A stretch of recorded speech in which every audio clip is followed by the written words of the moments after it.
네, 토마토 모닝쇼의 최종 투자 전략 시간 오늘장 모닝입니다. 오늘 수요일 시간은요, 토마토 투자 자문의 박준현 운용력과 이야기를 나눠보겠습니다. 운용님 어서 오세요. 네, 안녕하십니까. 전 뭐 이번 주 시장 자체 뭐 그렇게 지지부진한 것 같습니다. 그냥 방송이 없는데요. 어제 시장 어땠습니까? 그래서 뭐 예상해 볼 수 있는 흐름이죠. 그렇죠. 일단 제가 모멘텀 휴직이라고 얘기를 하는데 없다고. 지난주에 이제 미국의 고용 지표가 좀 발표가 좀 됐고 그 이후에 이제 미국 시장에 노동절 그 휴장이 있지 않습니까? 쉬었고. 근데 이제 유럽 시장 같은 경우는 월요일 날 장이 개장이 좀 되면서 대체적으로 좀 많이 좀 올랐어요. 0.8% 정도 전후해가지고. 그랬죠. 아무래도 주말에 나왔던 미국의 이제 고용지표 부진 자체가 테이퍼링 지연으로 이어질 거다. 이제 그런 어떤 기대감이 좀 반영이 됐다고 좀 봐야 되겠죠. 네. 그래서 우리 시장 같은 경우는 어제 이제 유럽 증시가 나쁘지 않았기 때문에 대체적으로 우리 시장 자체도 테이퍼링 지연 기대감 자체가 좀 반영이 좀 되면서 어느 정도 안정적인 움직임이 전개되지 않겠는가 하는 그렇군요. 게 저도 개인적으로 그런 어떤 시각이었거든요. 근데 이제 장 출발은 그렇게 뭐 나쁘지 않았던 것 같은데 시간이 갈수록 하락폭이 확대 좀 되면서 장기 코스피가 20포인트 넘게 하락했다가 결국은 약간 낙폭을 좀 줄이면서 마감이 좀 됐다고 봐야 될 것 같은데요. 그래서 코스피는 일단 좀 하락이 좀 끝났고 반면에 이제 코스닥 시장은 소폭 상승으로 좀 끝났어요.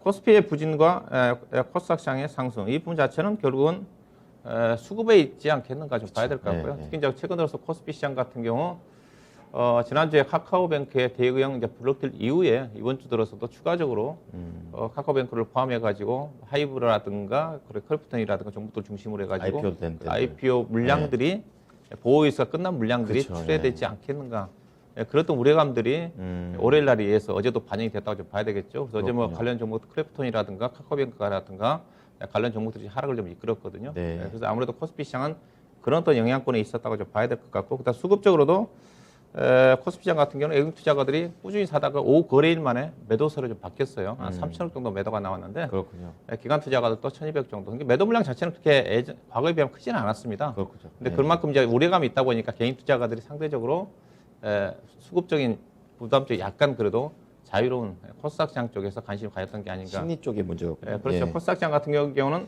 외국 투자가들이 코스피에서는 팔았지만 한 400 정도 매수가 입됐거든요. 그다음에 기관 투자가들의 매도 규모 자체도 많이 좀 줄어들었고 그래서 시장 자체가 어제 주가 하락 자체는 수급적인 요인이 상당히 강하게 반영이 좀 되고 있다. 그렇게 좀 봐야 될 것 같고요. 어제 이제 국내 증시는 나빴지만 아시아 증시는 나쁘지 않았습니다. 상당히 좋았습니다.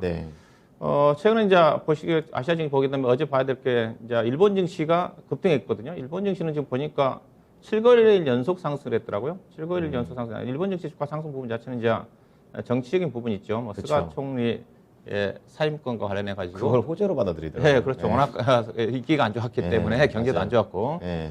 그다음에 이제 우리가 좀 봐야 되는 것 자체는 이제 상해 종합주까지 있습니다. 어제 상해 종합주가 1% 넘게 상승을 하면서 지금 상해 종합주가 지수가 3,676이에요. 종가상으로 따지면 올해 2월 달에 고점이 나왔는데 종가상으로는 고점입니다. 장중으로는 아닌데.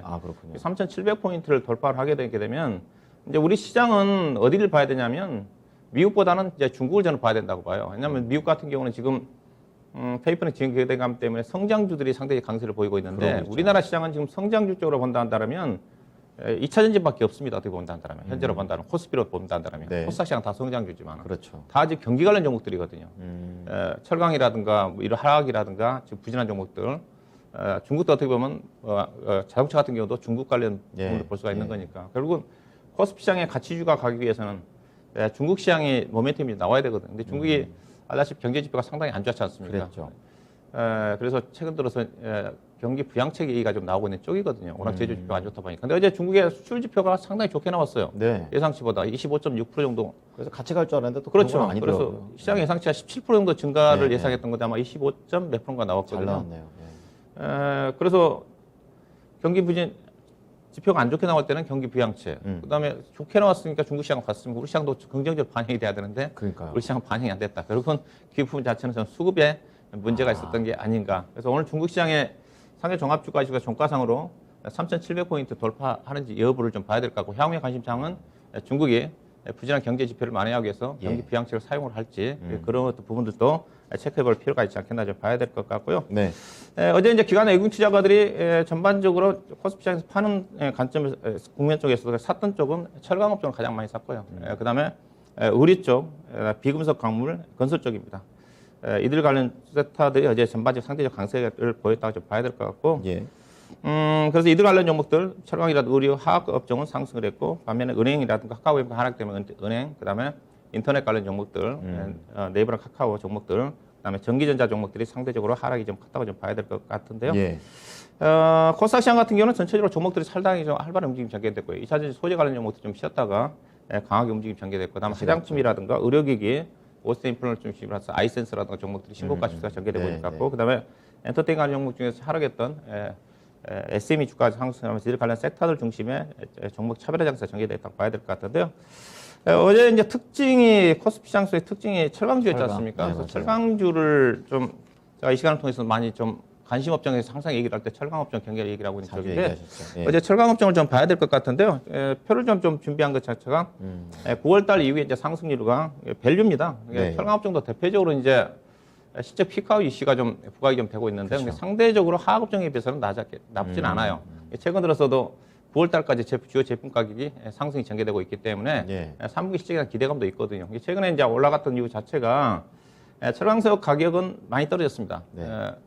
5월 12일 날 중국의 원자재 가격 규제 얘기가 나올 때가 철강석 가격이 톤당 232불 정도 되는데 최근에 140불 정도까지 좀 떨어졌거든요. 많이 떨어졌네요. 떨어졌다가 이제 하향 멈추고 있는 쪽인데 그럼에도 불구하고 철강 제품 가격은 중국의 경기 부양책 기대감 때문에 네.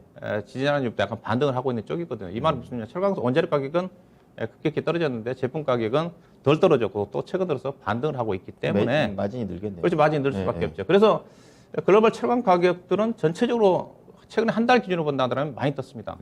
중국의 대표적으로 보산 철강 같은 경우는 한 50% 가까이 떴고요. 한 달 동안. 예. 적게 뜬 종목들이 25%, 30% 떴으니까. 미국의 철강주도 강세라고 그랬고. 예. 그다음에 최근 들어서 어제 같은 경우도 우리 시장도 강세했지만 일본의 그 제이프 홀딩스라든가 중국의 보산 철강이나 종목들이 4%, 5% 다 상승을 했거든요. 이게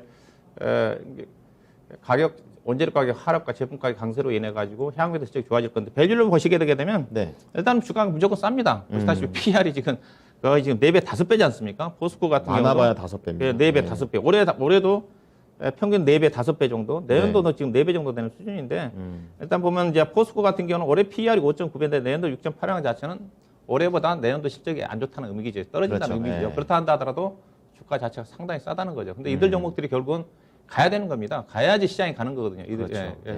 그래서 전체적으로 좀 싸고 또 PBR 지표상으로 본다는 데는 워낙 저편으로 받고 있기 때문에 제가 볼 때 철강업종은 여전히 경기 관련 섹터 중에서 가장 관심 있게 봐야 되는 섹터다. 왜냐면 다른 지금 대안이 쉽지 않거든요. 자동차 안 되는 거거든요. 가는 것만 가는 장이죠. 요즘. 그렇죠. 이게 네. 업종으로 따지면 경기를 본다. 자동차 지금 반도체 부족 때문에 생산 자체가 일본 도요타 같은 경우 40% 정도 지금 감산하고 있다는 쪽이거든요. 더 길어질 수도 있다고 하더라고요. 자동차 안 되는 쪽이고요.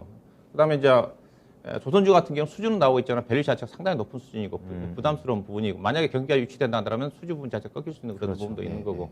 그다음에 하업종도 최근에 반등을 하고 있는 쪽인데 이따 하업종 전문가에 드리겠지만은 그래도 하업종 자체는 철강업종에 비해서 상대적으로 실적이 일부 NC계를 중심으로 해가지고 그 실적이 고점을 확실히 확인된 거거든요. 그렇구나. 상대적으로 밸류를 본다는 경기 관련 섹터 중에서는 하업종이 가장 밸류 자체가 싸고 또 3분기 때까지 가격 강세가 전개가 되고 있기 때문에 최소 네. 3분기 이상은 실적에 대한 문제가 없다. 이런 어떤 관점에서 경기 관련 섹터 중에서 여전히 철강주 쪽에 관심을 가져볼 필요가 있지 않겠나 봐야 될 것 같은데 철강주 가장 많이 뜬 게 지금 대한제강하고 한국철강이 10% 정도. 이게 9월달 기준입니다. 이게 그러네요. 보시면 9월달 올랐다는 자체는 9월달 한 달로 따지면 지금 코스피 지수는 마이너스예요. 지수는 마이너스인데 철강업종은 떴다는 것 자체는 상대적으로 기수 때문에 이게 강했네요. 포스코 같은 경우 저점에서 최근에 한 20% 정도 올랐거든요. 예. 상대적으로 강세라는 것 자체는 향후에도 이들 관련 섹터들이 아무래도 경기 활동에서는 주목을 좀 받아야 되지 않겠나 좀 봐야 될 것 같고요. 기타 이제 다른 주가 상승률 상위 종목들 좀 보게 되게 되면 네. 어제 이제 LX 하우시스가 7.6% 정도 좀 올랐어요. 올랐는데 이제 한샘 M&A 예. 건과 관련해 가지고 롯데가 본래 참여를 인수한다고 그랬었는데 LX 하우시스가 사모펀드와 함께 3천 정도 투자해서 인수를 추진한다는 그런 어떤 내용이라고 좀 봐야 될 것 같고 아무래도 LG 하우스가 건자재 사업을 하고 있기 때문에 그렇죠. 지금 시너지 효과가 네. 나오지 않겠는가 하는 그런 어떤 부분들이 긍정적으로 반영이 좀 되고 있다고 좀 봐야 될 것 같고요. 그다음에 이제 코롱인더가 어제 이제 신고가가 나왔어요. 그렇죠. 신고가가 나왔는데 요즘 신고가가 나온 종목들이 다 친환경과 관련된 부분들입니다. 화학업종 내에서도 뭐 이쪽에 코롱 인덕 같은 경우는 뭐 여러 가지 정제자 소재라든가 여러 가지 다양한 사업 부분이 걸쳐져 있는데 주가가 올라간 이유 자체가 회사가 연료전지 핵심 소재인 멤브레인을 거의 한 20, 30년 동안 기술 축적을 해놨는데 그 멤브레인 자체가 연료전지의 핵심 소재로 사용을 할 거다.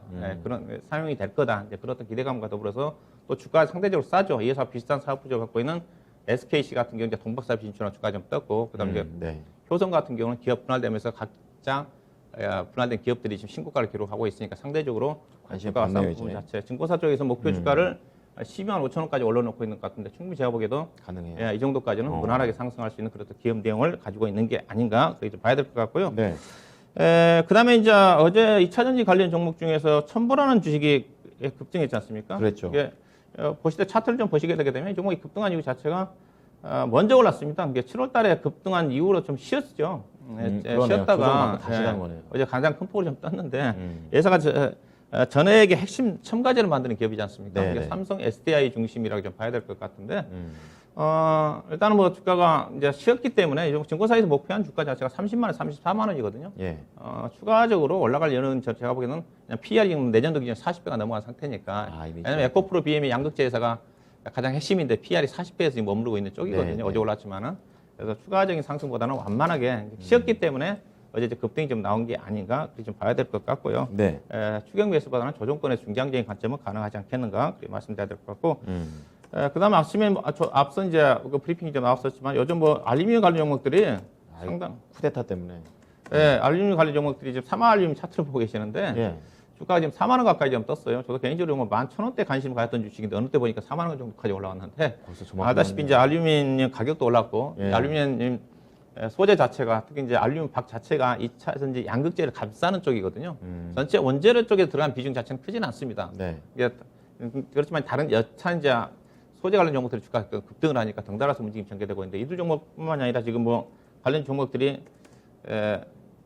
동원 시스템즈, 그다음에 DI 동일, 그다음에 요즘 뭐 조일 알루미늄이라든가 그다음에 알루코라든가 남선 알루미늄까지 확산이 좀 되더라고요. 알루라고 들어가면 다 들어가요. 그렇죠. 근데 핵심이 가장 알루미늄 박 쪽에 2차전지 관련돼서 가장 캐파가 큰 게 DI 동일입니다. 그렇군요. DI 동일이 먼저 뜯고 이 종목이 쉬었다가 이제 어제부터 다시 반등이 나오고 있는 쪽인데 그러네요. 오히려 이제 쉬었던 간다 그러면 제가 보기에는 DI 동일이 더 낫다. 캐파가 가장 높거든요. 시장 점유율 1위고 그다음에 이제 비상장 회사인 롯데 알루미늄이 2차전지 알루미늄 박 쪽에 투자를 하고 있는 걸로 알고 있는데 근데 나머지 제가 알기로는 조일 알루미늄이라든가 남선 알루미늄이라든가 그런 관련 종목들은 알루미늄 박과 관련이 없습니다. 그렇군요. 이제 최근 알루미늄 가격 상승에 따라 가지고 움직임이 전개된 게 아닌가 그렇게 봐야 될 것 같고요. 그다음에 마지막으로 한 종목 좀 볼 부분 자체는 이제 후성인데요. 이 종목의 이제 주가 부분 자체가 두 가지 부분입니다. 주가가 이 종목이 차트를 보시게 되게 되면 7월 달에 11,000원대에서 이제 15,000원대까지 40% 올라갔다 쉬었어요. 이때 올라갈 때는 이제 탄소 배출권과 관련된 재료가 반영이 된 거고. 이제 어제 최근에 주가 상승이 이제 14,500원대에서 지금 19,000원대까지 올라왔는데 예사가 이제 전에 이사가 수학 구조 자체가 반도체라든가 특수가스 부분이 있고요. 그다음에 2차 전지와 관련된 전해액과 관련된 부분이 있는데 전해질 중에 특히 이제 육부라 인산 리튬이라든가 그 가격이 최근에 좀 급등을 했어요. 또 이 부분 자체가 작년도에 중국 쪽에 투자한 부분 자체가 완공이 좀 됐기 때문에 완공된 시점에서 제품가격이 급등을 하고 있기 때문에 실적이 좋아지지 않겠는가. 그것도 전망이 나오면서 증권사 쪽의 목표 주가 22,000원 정도가 올리면서 주가 상승이 전개되고 있는 것 같은데 회사가 계속 이제 실적에 대한 기대감이 있었던 건데 반영이 안 됐던 거거든요. 근데 실적이 나온다면 약간의 추가 상승 가능하겠지만은 추경 매수는 좀 자제하면서 조정권에 접근할 필요가 있지 않겠는가 이렇게 좀 말씀드리도록 하겠습니다. 네. 자, 전반적으로 지수 자체가 좀 지지부진한 가운데 특정 가는 종목들만 가고 있는 그런 상황입니다. 이제 미국 쪽보다는 중국 쪽을 좀 더 자세히 지켜보자 이렇게 얘기를 하시면서 이제 경제 지표라든지 이런 부분을 앞으로의 대한 주가 방향성 아시아 증시에서 좀 찾아봐야 될 것 같습니다.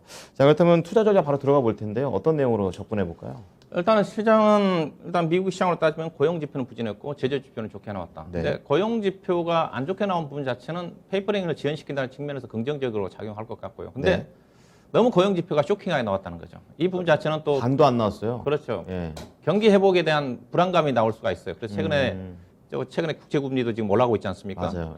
그래서 스태그플레이션 얘기도 나오고 있는 쪽이기 때문에 시장을 본다면 중립적인 시각이에요. 그렇군요. 그렇죠. 제조 지표는 좋게 나왔죠. 고용 지표가 안 좋게 나왔기 때문에. 그래서 미국 시장 같은 경우는 간밤에 거의 혼조권이었지 않습니까? 이런 국면이 국내 시장에도 전개되지 않겠는가. 자, 지난주 시장을 금요일 날 얘기할 때 이번 주 3,200포인트 안착을 하면서 그렇죠. 완만한 상승이라고 했었는데 어제 이제 3,180까지 내려왔어요. 저는 이제 단기적인 어떤 등락 구간이라고 얘기를 하는데 3,200에서 플러스 마이너스 30포인트 정도 등락 구간이 좀 되지 않겠는가. 지금 네. 모멘텀 휴직이다. 등락 구간이다. 그렇게 봐야 될 것 같고요. 근데 국내 증시는 좀 상당히 부진하기 때문에 일단 반등이 나와야 되는데 앞서 얘기했다시피 대규모 IPO에 대한 후유증 자체가 유동성 축소 국면 쪽에 상당히 부담으로 작용하지 않겠는가. 그렇군요. 예, 그렇게 좀 봐야 될 것 같습니다. 그렇기 때문에 수급 주체가 지금 없죠. 물량은 좀 나오고 있는 쪽인데. 네. 예, 그래서 어제 같은 경우도 기관 외국 투자가 별로 매도가 없었음에도 불구하고 코스피 같은 게 장주 20포인트 정도 하락할 정도로 그렇죠. 수급 여건 자체가 취약하거든요. 이런 또 여기다가 앞으로도 계속적으로 현대중공업이라든가 IPO가 계속 추진됨에 따라 가지고 부담을 작용할 수 있는 그런 부분이라고 봐야 될 것 같고요. 네. 그다음에 전일 또 미국 시장에 달러가 좀 반등했지 않습니까? 그랬죠. 예, 이거 부분 자체도 좀 수급이 위축될 수 있는 그런 국면에 작용하지 않겠는가. 그래서 그렇다고 해서 시장 자체의 변동성은 제한적입니다. 등락 구간이기 때문에 그래서 지수가 올라가기 쉽지가 않다. 대형주 가지고 수익내기가 쉽지 않다. 여전히 그래서 종목별 대응에 집중을 해야 된다고 보고 있고요. 경기 민감지 쪽은 순환매 장세고 실적 호전 중소형 종목장이고 관심은 여전히 계속 강조하고 있는 쪽이죠. 제가 철강, 그다음에 이제 오늘 제가 하학업종을 냈는데 하학업종까지, 그다음에 건자재, 이제 건자재가 요즘 계속 신고할 겁니다. KCC라든가 한일시멘트라든가 중심으로 해가지고 그다음에 네. 우리 쪽도 지금 FNF가 신고가거든요. 예. 그다음에 의료기기 쪽에 오스템 임플란트가 신고가고요. 1% 정도 올라오고 있는 쪽이고. 예. 그다음에 친환경 쪽은 여전히 제가 관심 있는 포인트라 좀 보시면 될 것 같습니다. 네. 아무래도 하반기는 친환경이다 이렇게 좀 말씀을 해주시기 때문에 이 부분과 관련된 종목들도 많이 나왔는데 좀 더 구체적으로 보겠습니다. 오늘의 관심주 어떤 종류죠? 오늘 이제 화학업종이 최근 들어서 좀 관심입니다. 화학이요? 예, 화학업종. 근데 저는 화학업종 NCC보다는 화학업종 내에 예. 친환경 쪽에서 관심 좀 가져야 되지 않겠나. 그래서 화학업종을 잠깐 접해드리고 그렇게 봐야 예, 됩니다. 화학업종 내에서 친환경 네네. 관련 종목들 제가 여러 종목을 추천해 드렸었는데 그 종목 잠깐 점검해 드리고 한 종목을 다시 한번 좀 언급해 드리도록 할 건데요. 네. 일단은 최근에 화학업종에 또 약간 반등이 나온 이유 자체가 8월 말에 허리케인 아이다가 미국 지역을 휩쓸고 갔지 않습니까? 그랬죠. 네. 상당히 역대 세 번째 정도 해당되는 영향권이었다고 하더라고요. 거의 재산 피해 자체가 한 109조 원 정도 된다고 그러니까. 피해 수습하고 있더라고요. 그래서 그 부분 때문에 이제 일부 화학 공장들이 셧다운이 좀 되면서 화학 제품 가격이 반등을 하고 있어요. 네. 대표적으로 이제 영향을 많이 미쳤던 것 자체가 금호 소비와 주력 제품인 고무 제품인 EPDM하고 그다음에 건자재 쪽과 관련된 PVC 쪽에 하나솔루션하고 LG화학이 많이 만들거든요. 예. 그다음에 이제 산업 방지 쪽에 송원산업, 그다음에 TDI, OCI가 생산하고 있는 회사거든요. 휘캠스라든가 그들 관련 종목들이 생산 차질이 상당히 심했다. 그렇군요. 그래서 생산 차질로 인해 가지고 제품 가격 상승을 좀 하고 있는 쪽인데 그래서 단기적으로는 이 부분 자체가 수급이 타이트해질 것 같아요. 그래서 제품 가격이 올라가고 있는 거고. 근데 올해 1, 2월 달에 한파 때문에 상당히 그 영향이 컸거든요. 그래서 미리 대비를 했기 때문에 1, 2월 달처럼 영향이 제한적일 거다. 근데 향후에도 지금 태풍이 7, 8개가 지금 8월, 9월 달 정도에 지나갈 거는 전망이니까 이런 또 부분들이 소비약 제품 가격에 영향을 미칠 건데 그렇지만 가격 상승 여부 자체는 불투명하다. 워낙 공급 물량 자체가 많기 때문에 보셔야 될 거예요. 그래서 NCC 업체 자체는 실적이 제한적이고요. 롯데케미칼이라든가 뭐 대한여를 중심으로 해가지고 저는 관심은 여전히 실적 성장이 가능한 중소형 친환경 관련 쪽에 관심을 가져야 되는데 자 그러면 화학업종 내 친환경 관련 종목들이 어떤 쪽이냐 보시면 자, 밸류까지 함께 하는데 일단 하나케미칼 OCI는 태양광 쪽이죠. 그렇죠. 제가 하나케미칼보다는 OCI를 사시라고 할 거예요. 하나케미칼은 NCC 쪽이거든요. 네. 그러니까 하나케미칼도 좋은 종목이지만 나쁜 부분이 있어요. PVC 쪽의 강세는 괜찮은 부분인데 태양광도 좀 괜찮고 근데 NCC 계열이랑 전반적으로 다른 합성 수익적인 제품 가격이 약세거든요. 네. 제한적이라고 봐요. 근데 OCI는 폴리시공 가격이 계속 강세입니다. 그렇죠. 그다음에 롯데정밀화학 같은 경우는 솔루스 첨단 소재를 좀 인수하면서 환경 관련 용어로 분석이 되는 거고, 그다음에 효성 첨단 소재는 탄소 섬유와 관련된 소차와 관련된 재료 갖고 있고, 그다음에 고롱인도 앞서 얘기했다시피, 그다음에 애경유화도 바이오 디젤, JC 케미칼도 바이오 디젤 생산, 그다음에 이수화학은 전고체 배터리에다 탄소 배출권, 휴캠스 탄소 배출권, 유니더. 이 시간 동안 언급했던 종목은 제가 애경유화, 그다음에 이수화학, 휴캠스, 유니드를 언급해 들었었죠. 종목도 다 나쁘지 않습니다. 그렇군요. 애경유화만 조금 행보하고 있는 쪽인데 그 중에서 오늘 관심 종목은 이수화학을 좀 올리도록 하겠습니다. 이수화학은 전고체 배터리가 탄소 배출권이라고 좀 말씀을 해주셨는데 자세하게 좀 부탁드릴게요. 일단은 제품 가격이 강세예요. 그래서 주력 제품이 일단 제품 가격 강세를 보여야 되니까 저는 이제 제로 플러스 실적이거든요. 일단 모멘텀. 펀더메탈 먼저 강조를 하는데 이 회사가 주력 제품이 알킬벤제이거든요. 제품 가격 추이를 먼저 표를 좀 보여주시면 네네. 지금 아킬벤즈 수출 가격이 지금 신고가입니다. 가격이 지금 보시게 되게 되면 1,600불이거든요. 그렇군요. 제가 이 종목 8월 5일 날 언급할 때가 1,400불이었습니다. 그 사이 근데 예사가 2분기 때 영업이 200억 났는데 네. 현재 가격 추이를 본다면 아마 영업이익이 아마 3분기 때 아마 300억 정도 분기 최대 실적이 나올 것 같아요. 그렇군요. 이런 부분이고 그다음에 예사가 이제 전고체 배터리 부분을 제가 오늘 강조해서 알고 싶은데요. 네. 어제 장 끝나고 일본의 도요타 자동차가 지금 전고체 배터리에 가장 적극적이거든요. 알다시피 전고체 배터리가 차세대 배터리로 지금 그렇죠. 알려지고 있잖아요. 최근에 네. 리튬 이온 전지 배터리가 주력인데 최근에 뭐 화재라든가 폭발 사고가 유명해가지고 그게 뭐 전해질 때문이거든요. 그렇죠. 이게 전해질 액체를 고체로 만들게 되게 되면 화재 위험이라든가 폭발 위험도 줄어들고 가장 또 멀리 갈 수가 있는 거기 때문에 모든 배터리 회사들이 이제 전고체 배터리를 만들려고 목표로 하고 있죠. 그래서 가장 적극적인 게 일본의 도요타 자동차인데 어제 도요타 자동차가 장 끝나고 전고체 배터리를 탑재한 차량을 출시를 했다고 그랬습니다. 정식적인 번호판가 받으면서 그러면서 2030년까지 16정을 투자를 한다고 그랬습니다. 그러면 우리나라 배터리 회사들은 어떻게 되냐? 적극적으로 개발을 나서야 되거든요. 그래야겠죠. 우리나라 가장 앞선 이제 기술 개발에 집중하고 있는 회사가 삼성 SDI하고 현대차 대형사들이 그다음에 그렇죠. 이제 중소형 회사에서는 SU화학이 항화수소의 핵심 소재를 갖고 있는 회사가 그래서 핵심 소재를 참여하는 회사거든요. 그래서 전고체 배터리 자체가 다시 한번 시장의 주목을 받지 않겠는가. 전고체 배터리 관련 종목은 장비 쪽에서 CIS, 그다음에 한농화성이 알려져 있는데 이수화학이 이 회사 표를 보시게 되게 되면 밸류 자체가 이미 때 회사가 1분기 때 상반기까지 영업이익이 334억, 당기순이익이 538억 났거든요. 앞서 얘기했다시피 3분기 때도 제품가격 강세에 따라 가지고 오늘 사상 최대 시적이 나올 것 같은데 그렇군요. PR이 지금 3.1배 되는 수준이거든요.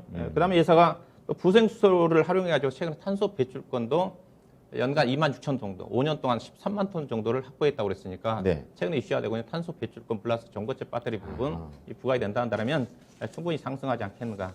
이렇게 봐야 될까. 차트 좀 보시다 할 건데 이 정도 제가 그 8월 5일 날 제가 13,000원대 정도 전후에서 언급해드렸던 주식이거든요. 어제 이제 고점을 돌파하다가 외국인 매도 물량이 좀 나오면서 밀렸었는데 충분히 실적 호전과 함께 뭐 재료를 감안한다 한다면 우상향하지 않겠는가 그런 관점에서 이수화학을 주목을 해볼 필요가 있을 것 같고요. 목표 주가는 18,000원, 손절 가격은 12,000원 정도를 보시면 될 것 같습니다. 네. 자, 매수 가격은 13,500원, 목표 가격 18,000원, 손절 가격 12,000원. 이수화학에 대해서 말씀을 드렸습니다. 이 종목 잘 보도록 하겠습니다. 고맙습니다. 네, 고맙습니다. 네, 지금까지 토마토 투자자문 박준현 운용력과 함께한 오늘장 모닝이었습니다.